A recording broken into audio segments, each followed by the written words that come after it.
Tapi saya mau bilang memang dia jadi bisa mengatur hidupnya. Kalau bahasa saya gini, kalau lu mau gaji 10 juta, lu kerja 10 juta. Kalau lu mau gaji 20 juta, lu repot sampai 20 juta gitu. Tapi kita yang atur sebenarnya kita maunya seperti apa. Nah, kalau saya kembali ke satu visi hidup ya. Yang kedua, personal branding itu bagaimana Anda menciptakan sebenarnya orang tahu siapa diri Anda. Kalau terjemahan harafiah yang kata belum ada ya, hanya penjelasannya. Branding itu berartinya kan merek Anda, orang melihat Anda sebagai merek yang merek personal ya. Ya. Lanjut personal branding.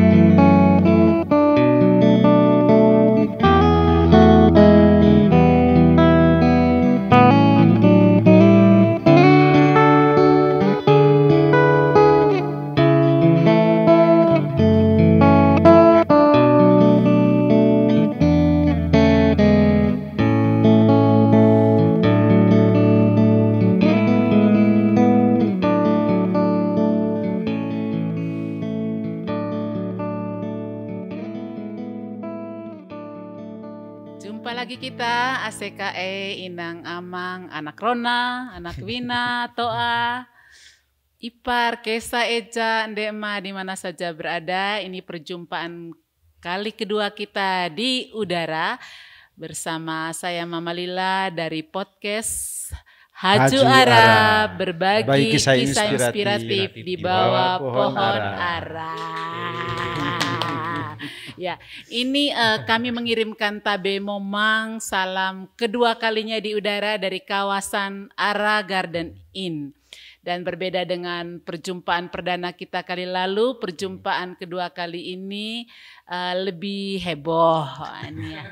Ya, selain saya hostnya Mama Lila, ada dua narasumber kita hari ini. Nanti akan saya perkenalkan. Ada juga seperti biasa Om Poje dan Om Adeng, videografer dan musisi kita. Yeay. Selain itu juga ada masyarakat online dan offline yang lebih seru dari perjumpaan pertama. Ini tim Ara Garden, ada Kakak Tante Ina, ada Om Dolfi, Kakak Nita, Kakak Jesli, Kakak Fandi. Ada juga tamu kami hari ini, ada Ibu Santi. Ibu Santi juga bertamu dan langsung nongkrong di Haju Ara bersama kami. Dan juga ada, itu sudah muncul lagi tamu-tamu yang lain, hebohlah kami di Ara Garden Inn. Ya, oke. Hari ini temanya mulai serius hari ini.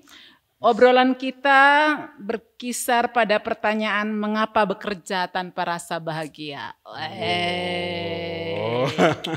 Dan hari ini yang jadi host saya sendiri dan Bapak Leo yang kali lalu menjadi rekan host saya hari ini jadi narasumber.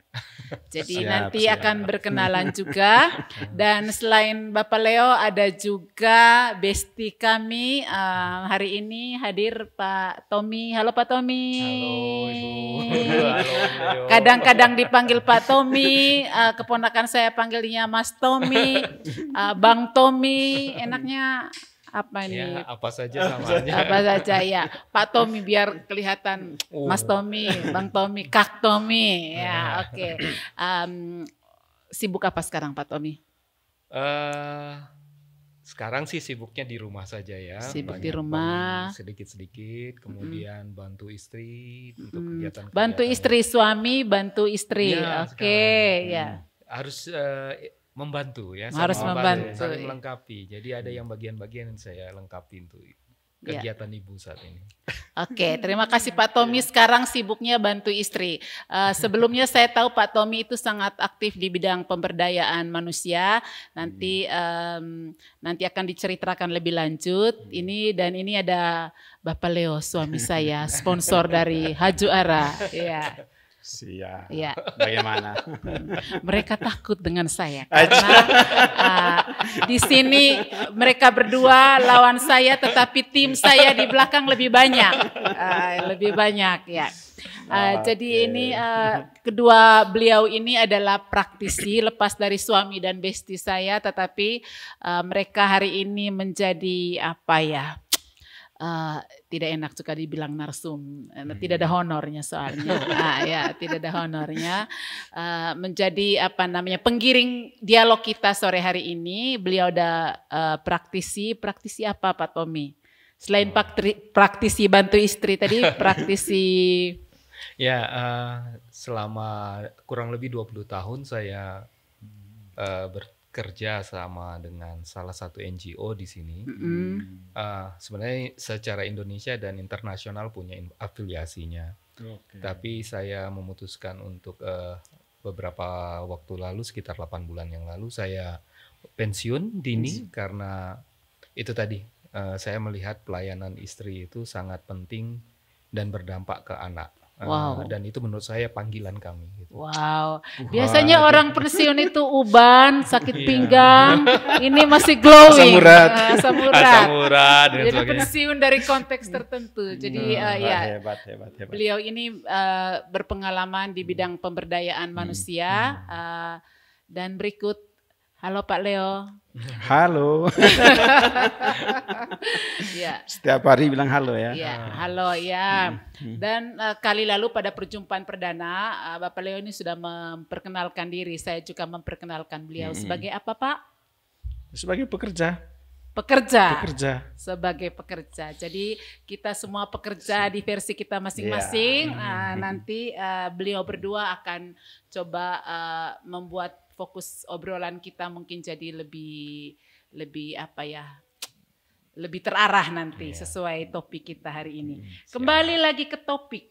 Topiknya itu mengapa bekerja tanpa rasa bahagia. Karena saya hostnya, saya yang mengarahkan.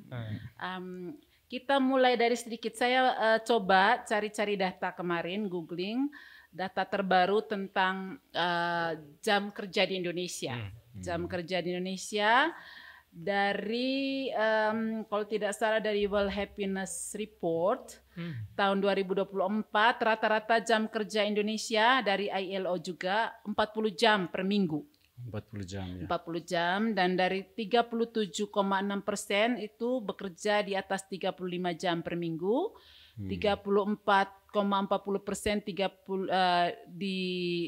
di bawah 35 jam per minggu, dan 22% itu lebih dari 49 jam per minggu. Dengan perbandingan responden itu indikatornya startnya dari Jakarta. Ya. Jadi dari data ini disebutkan bahwa Indonesia masuk kategori jam kerja kedua terpendek di Asia Tenggara. Terpendek malah ya. Kedua terpendek di ASEAN, negara-negara ASEAN. Dan dari data yang lain yang dilansir Kompas juga tahun 2024, bahwa dari 143 negara, Indonesia masuk ranking 80 negara paling bahagia. Dan dari kebahagiaan ini dipilah lagi. Sekitar 71-80% survei pekerja soal bahagia tadi. Bahagia dengan pekerjaannya dan sisanya tidak bahagia. Tetapi ini adalah dengan indikator rata-rata di perkotaan. Nah dari data ini saya minta sudah bagaimana pendapatnya, mulai dari Pak Tommy dulu deh. Tidak enak kalau mulai dari suami duluan. Ya. Saya agak bingung juga kalau dibilang kadang kan kalau bahagia itu kan istilahnya pasti ada indikator-indikator yang jadi cakupan ya. Nah kalau saya melihat kalau Anda tidak bahagia kerja kan ada juga relevansinya dengan bagaimana komunitas kerjanya. Nah saya suka membantu dan juga pengalaman kerja saya itu malah fokus tuh bagaimana menciptakan lingkungannya ataupun suasana kerja itu sebenarnya untuk dia jadi happy. Nah kalau dia tidak happy itu baru kali ini saya bahas ya. Tapi kembali ke biasanya kalau orang tidak bahagia itu kan pasti ada yang mempengaruhi. Nah saya sekian tahun ya, mungkin sekitar 10 tahunan yang lalu. Waktu itu saya lebih mungkin sekitar 12-an 13-an tahun yang lalu. Saya sempat ditugas di salah satu wilayah di Sulawesi, namanya Sigi. Sigi, Sigi. Kabupaten Sigi itu seperti pemekaran dari Donggala. Jadi dekat dengan Palu ya. Palu ya. Nah, kami waktu itu daerah layanannya di daerah pegunungan yang agak sulit diakses, tetapi penerimaannya baik sekali gitu ya. Nah, yang menarik pada saat itu kita melakukan sesuatu yang berbeda dari orang lain gitu. Kita yaitu bikin pelatihan tapi di desa, di rumah adatnya. Kalau kita bilang di sini kayak di rumah gendang. Nah, pelatihan ini banyak kan melibatkan orang tua dan juga ada anak-anak di situ. Nah, yang menarik itu kami waktu itu memulai kerja itu dengan sesuatu yang masih mengawang-awang gitu. Kita masih bingung. Tapi kami punya semangat gitu. Nah, satu orang direktur saya datang dari Jakarta. Pas melihat apa yang kami lakukan pada saat itu, dia sangat amazed katanya. Saya rasa ini sesuatu yang luar biasa dan dia memuji kita. Jadi dia recognition katanya. Jadi dia menghargai apa yang kita lakukan. Nah, pada saat itu saya secara pribadi menjadi rasa senang ya, dan termotivasi untuk membuat lebih gitu. Nah, selain rekan kerja Pak Tommy gimana? Turut juga seperti Pak Tommy? Iya, karena kami waktu itu timnya kecil, jadi ketika dipuji dalam tanda kutip, dihargai oleh pemimpin kita waktu itu, kita semua satu tim jadi rasa nyaman gitu. Jadi termotivasi untuk buat pengakuan yang jujur ya. Pengakuan jujur. Nah, agak berbeda dengan direktur yang lain. Datang langsung melihat sisi yang negatif gitu ya, istilahnya dalam tanda yang kurang gitu. Sehingga kami merasa apa yang salah gitu ya. Nggak apa-apa sih kita kurang, tapi kenapa lalu kami coba membedakan antara direktur yang memuji kami ini orang luar, jadi bukan orang Indonesia, tapi yang tidak memuji kami ini orang Indonesia. Kenapa sangat mudah bagi orang lain untuk memberikan pujian bagi kita dari luar sana? Kenapa orang Indonesia sulit sekali memberi pujian? Sulit memberi pujian terhadap apa yang dilakukan ya. Terlepas sama-sama menghargai proses gitu. Tapi yang di depan itu lihat dulu, kalau yang satunya lihat yang baik langsung puji, kemudian baru kasih masukan. Berarti Pak Tommy makan puji. Nah, sedikit. Sedikit makan. Lepas dulu, simpan dulu makan pujinya Pak Tommy.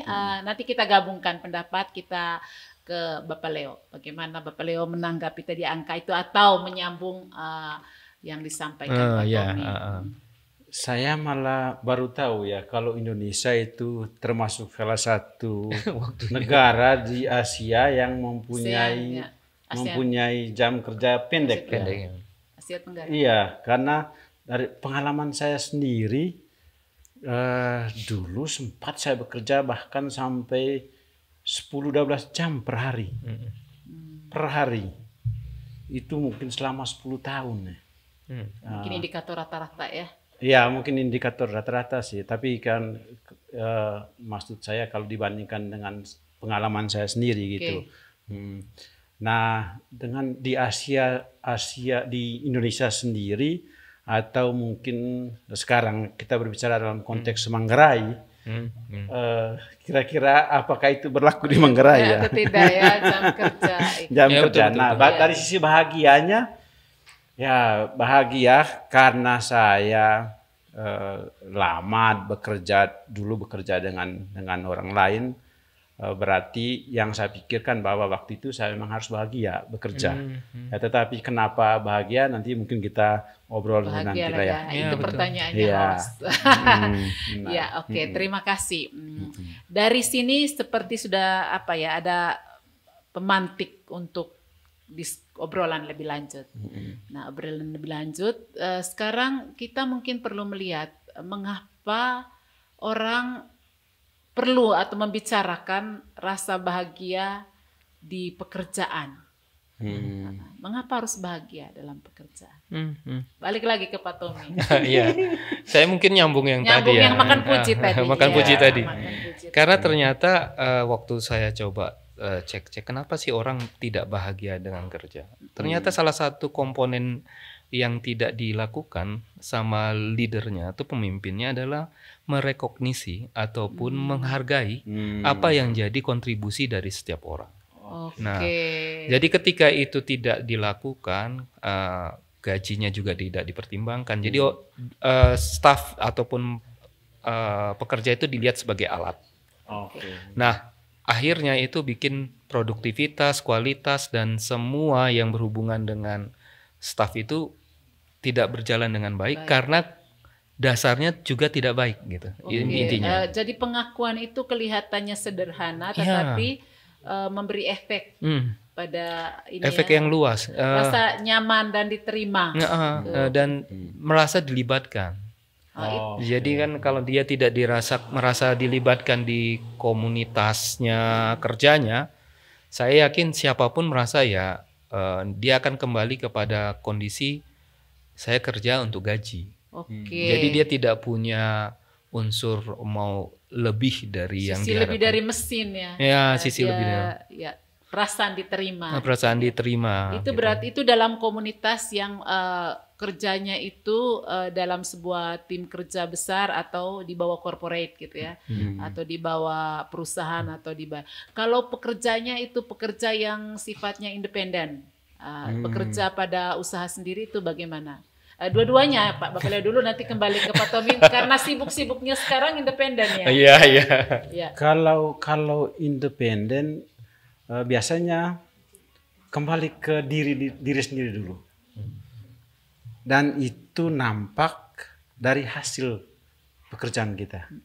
Kalau orang merasa bahagia dengan pekerjaannya, merasa bahagia artinya dia benar-benar bekerja dengan sungguh, dan dia merasa bahwa pekerjaan itu adalah rahmat, berkat, blessing, pasti dia akan bekerja dengan baik, dengan sungguh, dengan bahagia, dan outputnya pun akan lebih bagus. Dan dalam konteks perusahaan kecil gitu ya, itu bisa ditularkan kepada orang-orang yang di sekitarnya. Misalnya ketika kita merasa bahagia dengan pekerjaan kita, kita juga akan merangkul teman-teman kita, partner kita, ya. Dan karena bahagia itu menular, ya akhirnya partner kerja kita pun mereka akan bahagia dan mereka akan senang dengan pekerjaan tersebut. Terlepas dari dalam tanda kutip kan memang tidak semua kita bekerja itu sepanjang saat kita bahagia kan. Kadang juga kan kita karena terlalu banyak bekerja, terlalu banyak kerjaan, akhirnya tidak bahagia. Hanya itu biasanya waktunya tidak lama. Hanya sebentar saja, setelah itu ya udah kerja lagi. Iya betul. Oke, Pak Tommy sudah bilang betul. Padahal saya baru mau tanya, kalau Pak Tommy tanggapannya apa terhadap indikator bahagia itu apa dalam bekerja? Mungkin kalau saya melihatnya harus dibedakan kalau di situasinya kayak Om Leo ya, saya juga mulai merasakan prosesnya saat ini. Ketika kita kerja dengan kesukaan kita, itu sebenarnya lebih nyaman gitu ya kan, dalam artian diri kita tuh memang kayak diisi oleh diri sendiri gitu. Dengan hobinya ada masuk dan sebagainya ya. Nah, tapi saya bukan encourage orang semua untuk keluar dulu jadi pegawai langsung buat sesuatu ya. Tapi saya mau bilang memang dia jadi bisa mengatur hidupnya. Kalau bahasa saya gini, kalau lu mau gaji 10 juta, lu kerja 10 juta.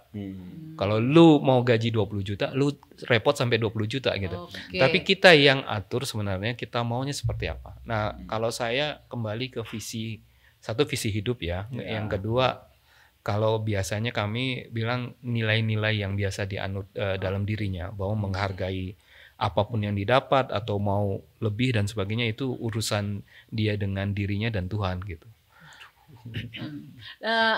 Ketika indikatornya tadi memakai value pribadi, ketika orang tersebut katakanlah masuk dalam perusahaan dengan regulasinya sendiri, bagaimana mempertemukan kebahagiaan dengan value dia secara personal dengan value perusahaan itu bagaimana?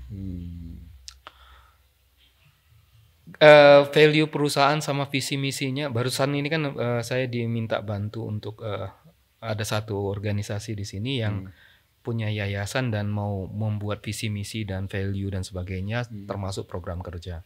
Nah, saya perhatikan sebenarnya visi misi itu ada di bayangan setiap orang sebenarnya.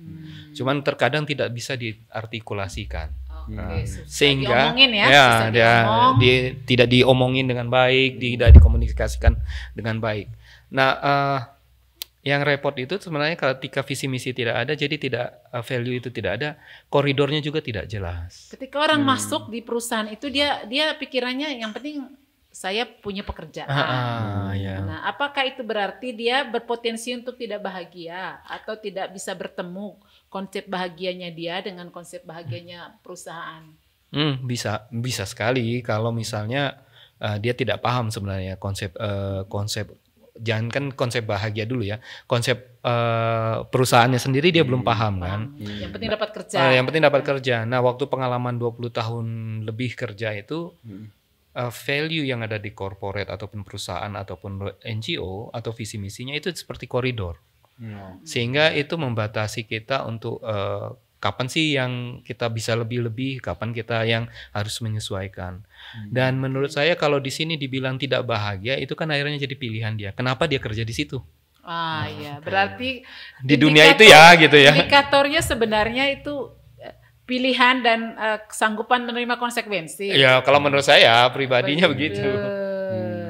Oke. Karena misalnya gini deh, kalau dia mau kerja di sesuatu tempat, tapi dia tahu tempat itu tidak sesuai dengan interest dia, ya kan?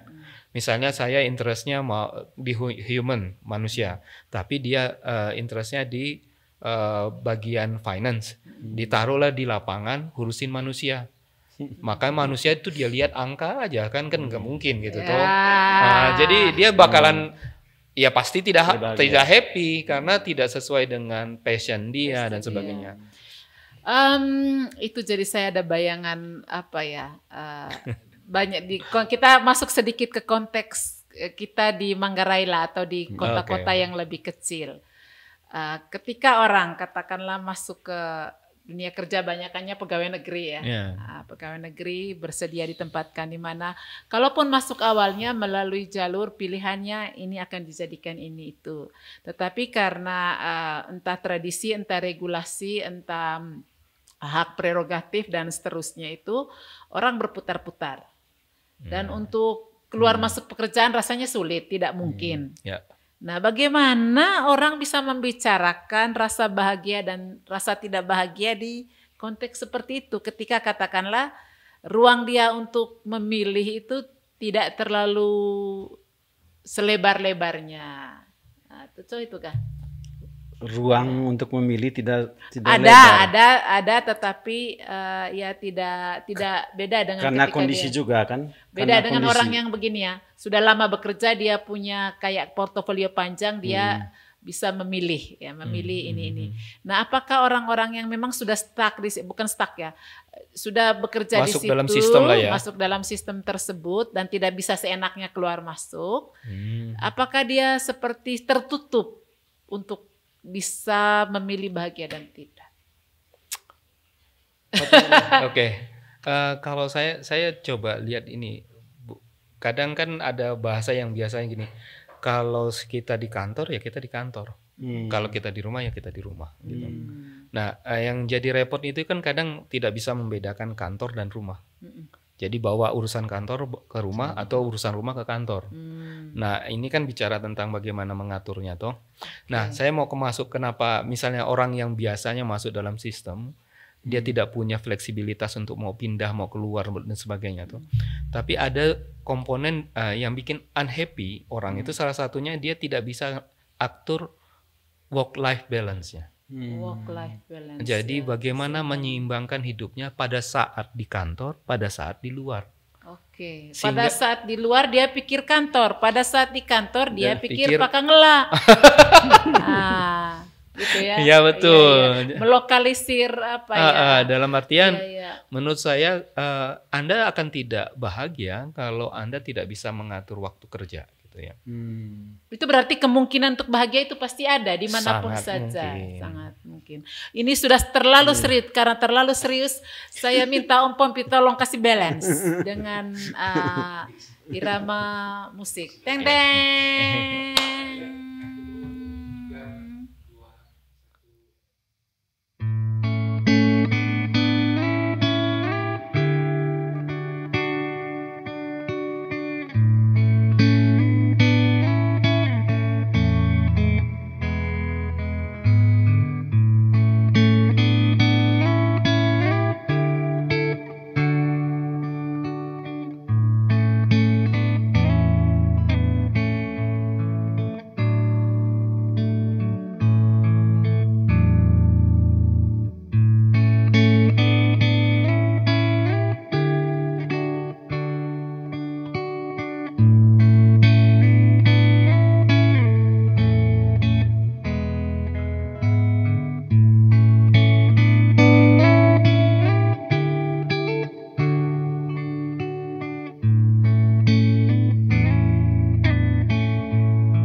Ya, karena tidak bagus terlalu serius, kita lebih rileks dan kita masuk sekarang ke pembicaraan yang konteks Lawa Manggarai, konteks Kaing Kilo Dite di Manggarai tentang rasa bahagia di kerja, nanti dikaitkan dengan bagaimana rasa bahagia itu berpengaruh pada produktivitas. Karena kita sudah masuk konteks Manggarai, saya persilakan dua orang ini, beliau tamu saya ini minum kopi Manggarai dulu.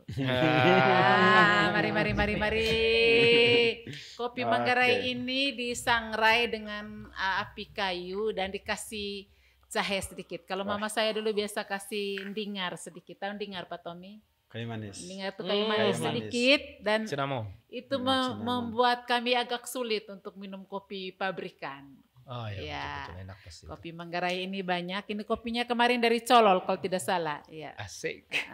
Dan saking enaknya membuat Ara Garden ini bisa bangkrut suatu saat karena timnya di sini itu minum kopinya bisa 5 kali sehari ditambah Kayak minum air putih ya. Ya, airnya air hitam. Oke, kembali ke bahagia dan tidak bahagia dalam bekerja di konteks Manggarai. Selama bertahun-tahun beliau berdua ini bekerja di sini, bagaimana kesannya? Mungkin kalau pendapat agak terlalu ini ya, kesannya terhadap orang Manggarai tentang ini, termasuk anak-anak yang kaum muda atau siapapun yang sudah baru masuk mulai bekerja. Siapkah mereka untuk bekerja dengan bahagia atau mungkin ada gejala-gejala yang kurang sedikit mengkhawatirkan ya. Mungkin pengalamannya. Ya, Bapak Leo dulu, Bapak Leo. Saya dulu ya. Ya, Bapak Leo. Oke. Saya sih berpikir dari profesi saya sebagai pekerja pariwisata, dan di pariwisata itu kita mengurus orang, melayani, hospitality bisnis, industri pariwisata. Dari sisi pribadi saya sendiri, karena saya sudah lama bekerja di pariwisata, ya hampir 30-an tahun lah. Dan saya merasa memang ini pekerjaan saya yang menjadi panggilan saya, dan sejarah mencatat mungkin saya sendiri sudah mulai senang dengan bahasa Inggris saat saya di SMA. Di SMA. Ya, saat di SMA, dan waktu itu ya saya belajar dan rasanya waduh kepingin sekali belajar bahasa Inggris. Dan waktu itu biasanya kalau jalan ke kota, di bawah kota, lihat-lihat bule gitu, kalau ada turis Tahun berapa dikejarin. itu, Bapak Leo? Itu tahun 90. 90-an ya. Tahun 91, 92, ya 93 waktu SMA itu dulu. Jadi kalau ada turis pasti kami kejar dan mulai berbahasa Inggris, meskipun bahasa Inggrisnya sepotong-sepotong ya, tetapi mulai terbiasa. Nah, setelah itu ya pergi ke Bali, dan perasaan untuk belajar bahasa Inggris itu tetap jalan, dan ya meskipun waktu awal-awal di Bali bekerja di bidang lain, tetapi saya juga belajar bahasa Inggris, dan akhirnya udah nyantol di pariwisata. Apa itu menggiring dari pada pengalaman bahagia? itu sendiri. Ya, menggiring ke kebahagiaan. Menggiring ke kebahagiaan. Ya memang saya rasa sendiri saya bersyukur, saya bahagia dengan pekerjaan saya. Nah, ketika kita kaitkan dengan kebahagiaan itu sendiri dalam konteks Manggarai, awalnya saya mulai membuka usaha di Manggarai, saya kok merasa ketika berkomunikasi dengan teman-teman di sini, saya melihat ada dua apa tiga fenomena ya. Yang pertama, waktu awal itu ketika saya mau bercerita, saya mau buka usaha, langsung ada satu temannya, masalahnya, masalah itu satu. Yang kedua, ketika saya menceritakan ada yang sukses, kenapa mereka bisa? Mereka bilang lagi, mereka kan seperti itu, mereka emite gak masalahnya kok. Nah, itu bukan 1-2 kali saja. Setelah saya ke kampung, bahkan orang sebelum menanam cengkeh, menanam kopi sudah dengan masalah. Nah, dari situ saya menjadi satu pertanyaan besar dalam diri saya. Apakah orang Manggarai bahagia dengan pekerjaannya mereka? Iya.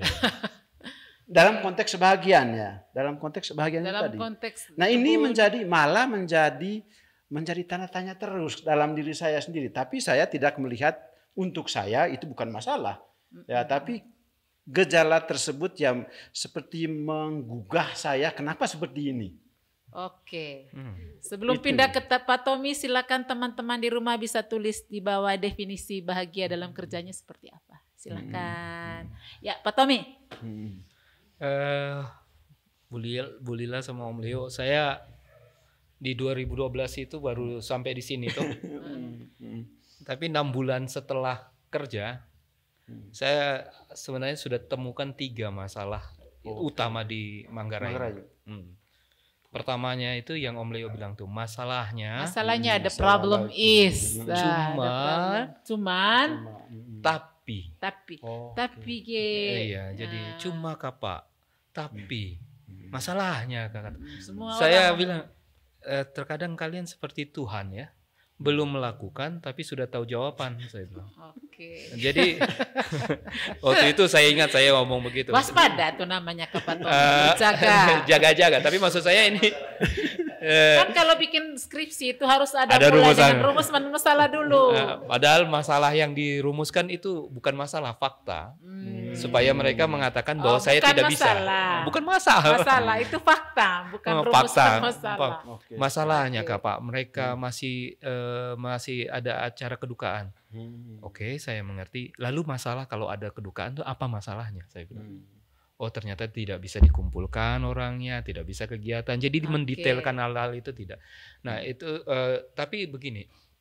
Kalau dibilang tidak bisa kerja, sebenarnya pengalaman pribadi saya selama kurang lebih 14 tahun di sini. Dulu waktu saya kelola proyek di sini itu ada beberapa orang dari luar kita datangkan untuk posisi yang levelnya cukup bagus gitu ya. Setelah beberapa tahun saya di sini, saya kurangi orang itu dan terakhir itu hanya 2 orang saja. Saya sendiri sama 1 orang. Dan efisiensi ya? Bukan.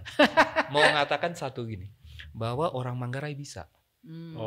Jadi tidak ada kaitan dengan efisiensi. Tidak ada. Itu impact-nya ke efisiensi boleh gitu. Tapi menurut saya lebih memfokuskan pada lokal. Tapi kembali ke ini, kenapa sih mereka bisa mau berkembang menjadi level naik?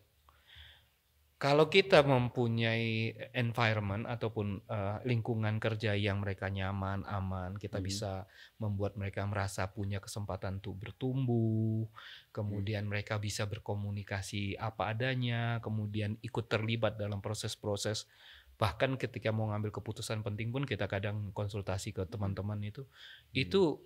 Tadi kalau di Om Leo bilang jam kerja kan, kalau saya suka saya bisa 12 jam. Ini saya tidak minta, mereka akan kerja itu lebih dari 8 jam. Bahkan waktu itu berapa kali saya harus usir dalam tanda kutip. Cukup pulang. Kau punya keluarga, kau punya istri, kau punya suami, tolong pulang saya bilang. Nah, jadi ketika mereka happy, mereka menceritakan yang baik-baik. Tentang organisasinya, tentang apanya. Akhirnya organisasinya jadi produktif. Jadi kalau Manggarai dibilang konteksnya saat ini sebenarnya menurut saya itu ada hubungannya dengan budaya kerja yang dibiasakan. Baik kalau yang dibiasakan itu sesuatu yang udah bagus, yang positif ya, tapi ini yang negatif. Jadi agak repot. Negatifnya itu komunal, massal. Itu dia. Agak mirip. Berarti tadi saya nangkapnya rasa bahagia itu sangat berhubungan dengan atmosfer kerja yang diciptakan. Nah, apakah nanti ini tidak memungkinkan jadi terlalu permisif gitu?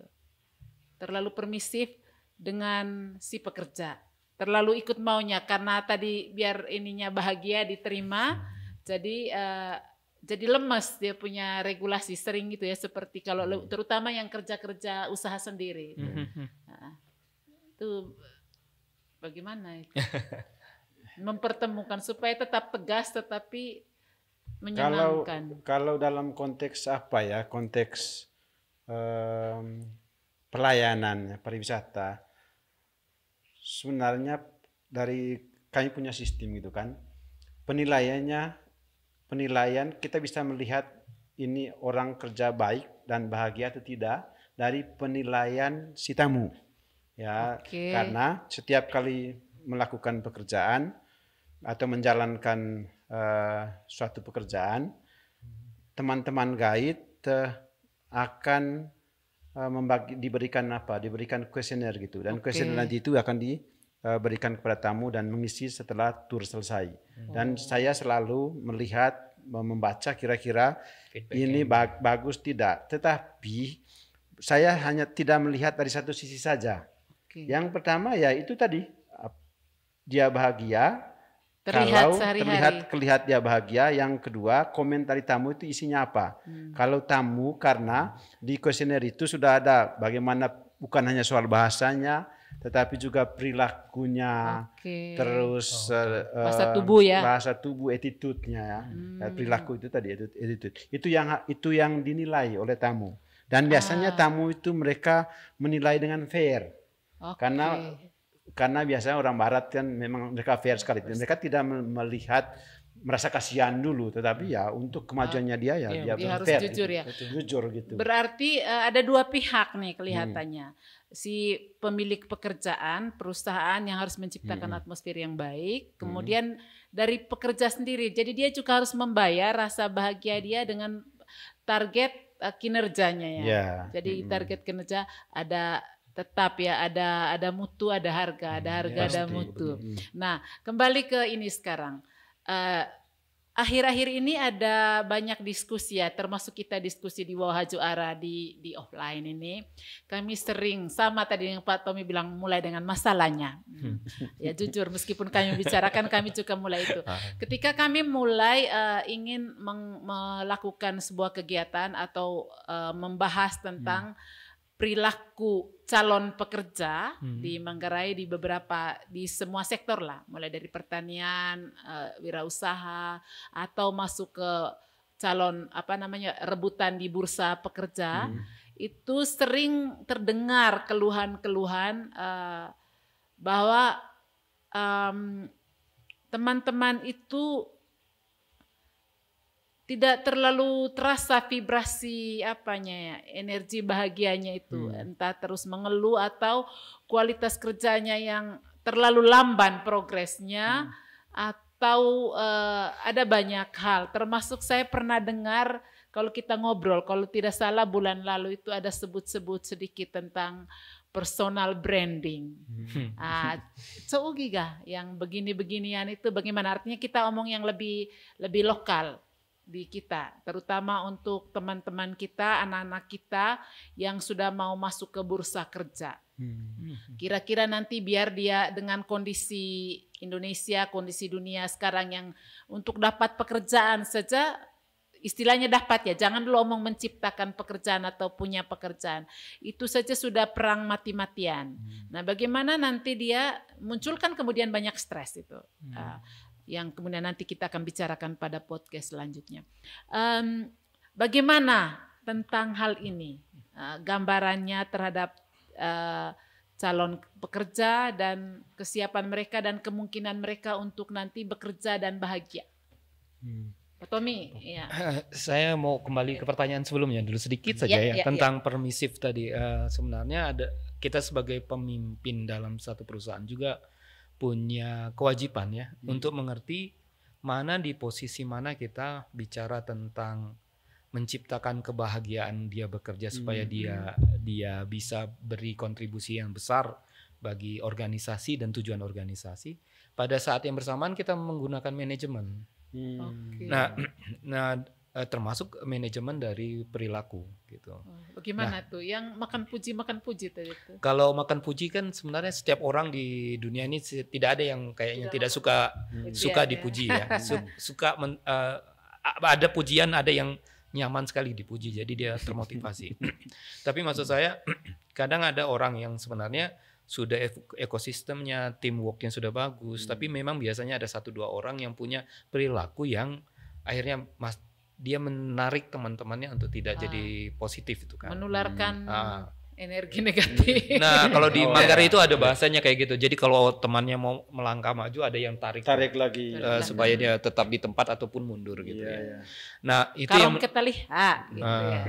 Nah, itu salah satu tantangan dalam budaya kerja. Nah, saya kembali ke kalau kita ke Bloom itu punya isu ya kan, bahwa kalau secara fisiologis dia tidak terpenuhi makan, minum dan sebagainya, kebutuhan primernya tidak, biasanya ya itu dia punya urutan sampai ke atasnya pun untuk aktualisasi diri tidak akan masuk. Jadi memang kadang perlu dilihat di situ ya. Jadi kapan manajer ataupun leader, pemimpin itu melihat ini positioning anak ini di mana gitu. Kalau kita dan isunya apa? Kapan kita pakai manajemen, kapan kita pakai bicara tentang ini happiness-nya dia yang kita lagi upayakan. Nah, tadi ke personal branding. Nah, personal branding ya. Nah, saya malah bingung kalau orang bisa bikin personal branding, tapi kalau dia tidak punya latar belakang kerjanya bahagia dulu. Tunggu dulu, personal branding ini apa nih Pak Tommy? Sejenis makanan kah? Sejenis tanaman kah? Saya juga baru belajar ya tentang personal branding ini. Sebenarnya ada personal Bahasa branding, Indonesianya apa nih, ada personal company branding. Personal branding itu bagaimana Anda menciptakan sebenarnya orang tahu siapa diri Anda. Kalau terjemahan harafiah yang kata belum ada ya, hanya penjelasannya. Branding itu berartinya kan merek Anda, orang melihat Anda sebagai merek yang merek personal ya. Ya. Lanjut personal branding. Nah, kalau saya lihat personal branding itu kan startnya dari apa sih yang unik yang kamu tawarkan. Jadi kompetensi kah, service kah yang kita tawarkan ke orang lain, saya sebagai person. Bahwa misalnya saya Tommy, saya bisa menawarkan kamu, saya akan bisa memperbaiki manajemen kamu. Nah itu. Berarti kemampuan menawarkan kemampuan kita menawarkan bahwa saya punya kemampuan saya mempengaruhi target audiens yang spesifik dari saya inginkan untuk tahu bahwa dia bisa menggunakan saya dengan kemampuan saya.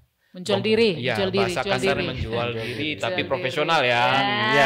Gitu. Apa hubungannya dengan kebahagiaan tuh? Mana duluan, personal branding bahagia atau bahagia dulu baru bisa bikin personal branding? Biasanya orang yang punya personal branding itu rata-rata punya kompetensi dan pengalaman yang cukup dalam ya. Baik dia dalam dunia pendidikan, profesi, bahkan pengalaman. Nah, kalau dia bisa bahagia mengerjakan sesuatu dalam dunia profesionalnya, dalam karir kerjanya, dan studinya, dia bisa menunjukkan bukti-bukti otentik toh. Bahwa dia pernah kerja di mana, hasilnya bagaimana, dan itu tidak mungkin berhasil kalau dia tidak mempunyai kecintaan dan kebahagiaan dalam tanda kutip ketika mengerjakan hal-hal itu. Gitu. Nah dalam konteks Manggarai ini, kira-kira Pak Tommy bisa membaca sedikit pemetaan kemampuan personal branding dari orang-orang muda yang akan masuk ke bursa kerja ini? Mungkin ada yang sudah terlihat atau ya meskipun belum valid untuk rata-rata, tetapi kira-kira bagaimana yang Pak Tommy tangkap? Baru beberapa waktu yang lalu ada sekitar 700 pelamar untuk 7 posisi. Ya, 700 pelamar untuk 7 posisi. Di satu di Kuskupan ya waktu itu. Nah, di Manggarai. Kami coba seleksi dia punya aplikasi. Dan salah satu yang sulit bagi kami untuk bisa mendapatkan itu adalah pengalaman kerjanya yang tidak terlalu terlihat. Teruntut ya. Teruntut. Mungkin ada pengalaman kerja dia tidak menganggap itu. Ya, itu yang pertama. Jadi menurut saya kadang teman-teman perlu membuat itu gitu. Pengalaman kerja itu tidak saja kerja karena kita betul-betul jadi pegawai. Bisa saja kerja dengan organisasi-organisasi yang tidak menghasilkan keuangan pun tidak apa-apa. Berarti kemampuan membuat portofolio itu juga masuk kategori personal branding. Menurut saya itu. Jadi sebenarnya kalau personal branding memang spesifik dia menceritakan saya itu punya kompetensi dan spesifik sekali dia kemana target audiensnya. Nah, tetapi itu tidak mungkin dilakukan kalau orang baru kerja karena dia belum punya apa-apa misalnya. Dia mau bikin branding apa gitu. Nah, kecuali dia punya tadi beberapa hal yang dia bisa dalami. Nah, itu ternyata berimplikasi setelah kami shortlist gitu beberapa orang yang harusnya kita interview. Dan itu baru terlihat kalau yang aktif di kelompok-kelompoknya, misalnya kalaupun kuliah dia masuk di mana nih di kelompok-kelompok mahasiswa yang ada. Volunteer di bakti mana? nasional gitu Ketika ya, kita seperti tanya, daerah. dia bisa melihat secara spesifik, kadang bisa melihat secara lebih luas. Walaupun tidak ini ya, tidak seluas banget gitu ya. Tapi menurut saya itu cukup menunjukkan kalau orang dari perspektif HRD mungkin dia bilang, oh ini dia punya kompetensinya untuk ke arah sana Ke arah gitu. sana. Sehingga nanti di dalam proses kerja dia pasti ke sana. Mungkin ada anak muda yang gini, dia punya pengalaman sebenarnya, tetapi dia tidak menganggap itu sebagai suatu kompetensi yang wah atau sebuah modal ya.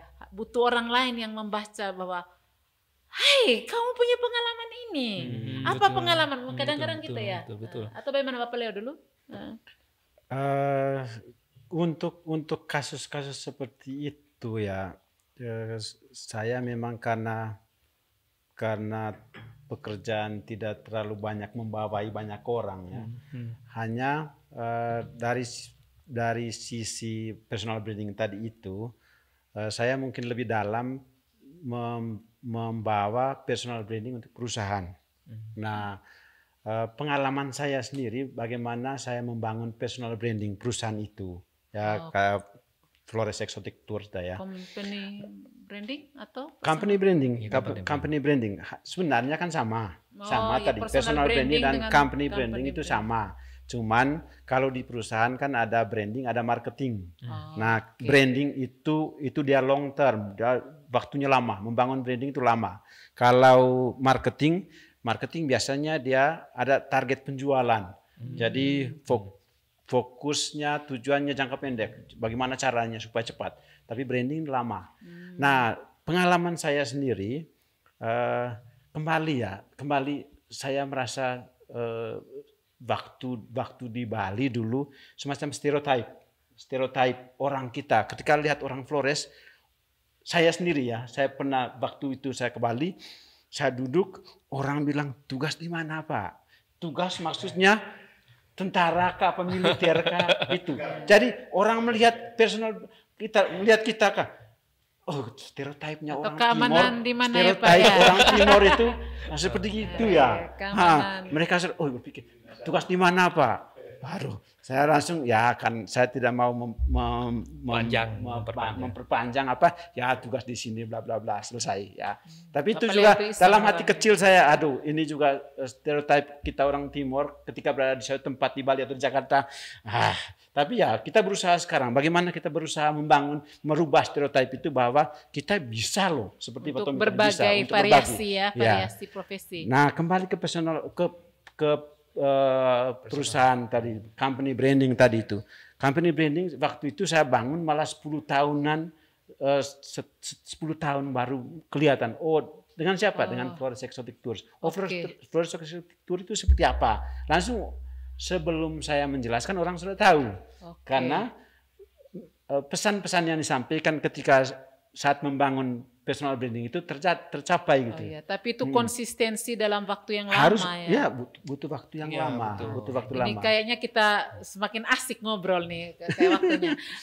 Mungkin karena waktunya sedikit lagi, ada 10 menit lagi ke depan, kita lebih fokus lagi, bukan fokus ya, kita coba masuk ke dunia yang lebih populer di Manggarai. Katakanlah untuk profesi-profesi yang non corporate atau perusahaan-perusahaan tadi, baik pribadi maupun perusahaan yang besar, milik banyak atau kepemilikan yang besar gitu ya. Bagaimana dengan profesi seperti petani, nelayan, tukang kayu? Konsep kebahagiaan dalam bekerja itu termasuk personal branding itu bagaimana?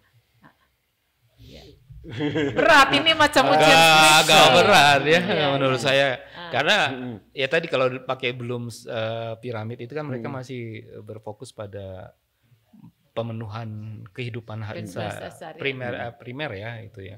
Nah, jadi kalau dibilang personal branding agak sulit ya sebenarnya. Tapi kalau saya bilang sebenarnya Manggarai itu kan punya banyak sekali potensi, sangat banyak. Bahkan bayangkan kalau saya bilang sekarang kalau untuk personal branding paling kuat ya Bu Lila sama Om Leo kan pasti dengan mudah. Misalnya saya mau promise kamu apa sih? Saya mau kasih janji kamu kalau kamu menggunakan jasa saya kamu akan menikmati apa misalnya. Kayak Om Leo satisfying Customer. hospitality kan. In Flores gitu kan, orang udah tahu oh ya memang Om Leo punya pengalaman, jejaknya sudah jelas dan sebagainya.